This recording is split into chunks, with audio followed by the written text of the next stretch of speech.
All right, thank you. I'm gonna turn on my timer so I don't go over. I'm gonna try to do my best, but it's really important to me to explain to you what happened yesterday on campus.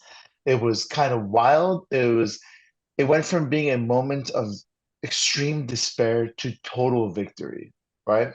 So the Sunday night, it was raining, it was drab, the camp was underpopulated.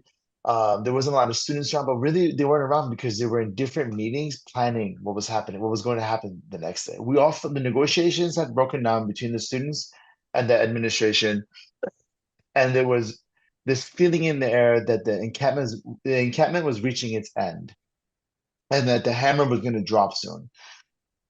The next day, gradually the encampment has been stifled. Like they had small barricades, then large barricades, and then on Monday, yesterday, we got word that a checkpoint had been set up. So basically, only MIT where people were allowed. Police were manning a checkpoint. Only MIT people were allowed into the encampment, and then you had to scan your ID to enter. So now you're basically is evidence of you being there. So a lot of people didn't want to scan, so or the numbers of the encampment were down. Then all of a sudden the rule changed, saying that nobody could enter. And then the email came from the admin saying 2:30 is the end of it all, and that anyone who's remaining in the encampment will be arrested and suspended. The negotiations that happened at noon had failed. This is all coming crashing down. So it happened so abruptly that this thing that we've been building for 2 weeks with the students and faculty, I'm part of about 60 faculty here, so easily was about to be defeated. But the students had their own plan, and it was wild. So first they began to hand over all the supplies over the barricades so that all the supplies are mostly community donated. Food, camps, all this emergency equipment, first aid, everything was retrieved, but no one could leave because if they leave the camp, they couldn't go back in. Then five students and one faculty locked arms at the entrance to the encampment and faced off with the police. In this whole thing, when the word came out that the encampment was about to get shut down, slowly all the students and faculty and community showed up around the encampment. The numbers swelled from like five when I arrived to hundreds, right? Then, as part of the plan, without trying to go too over, a group of the protesters who were not in the camp but were outside went and took over a nearby building, Building 7, our main building. And it created a police diversion. So the police were broken up into two groups, right? It was like a military operation, you guys. These students are like military planners. It was wild. So the police went and evicted the students from the building while the Catman showdown was brewing. The students who were evicted then staged a sit-in at the entrance outside the building. Right at that moment, hundreds of high school students who had staged a walkout arrived. They arrived and they shut down the main street, Massachusetts Avenue, right?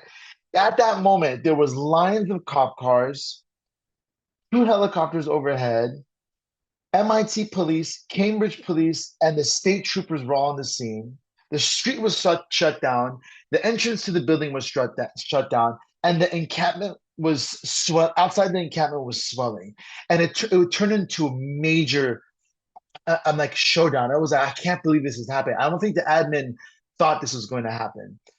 Then I went up the second floor balcony to just get a view. This is like primarily at 5:30. So 3 hours into 3.5 hours into the showdown, with the locked arms, everyone's getting tired. All of a sudden, students start jumping over the barricades and joining the five who were in the showdown. Then the barricades came down. When the barricades came down, hundreds of students rushed the encampment and formed a human ring around the encampment, and the police could be seen running. The police could be seen running, and they didn't, to their credit, they didn't want to arrest hundreds of their own students. That MIT didn't give the order, but MIT had to stand down. So the encampment lives to fight another day. And more importantly, the encampment lives to press the admin for divestment.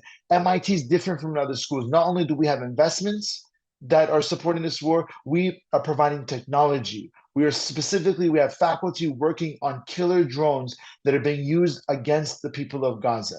So our ask is real transparent, real basic. The MIT cannot be providing material support for this war and the mass murder of our people in the Gaza Strip, but also in the West Bank. And with that said, you guys, I spoke for 5 minutes. I actually have to go because Israel has its Independence Day, May 14th, always. They moved it up to May 7th.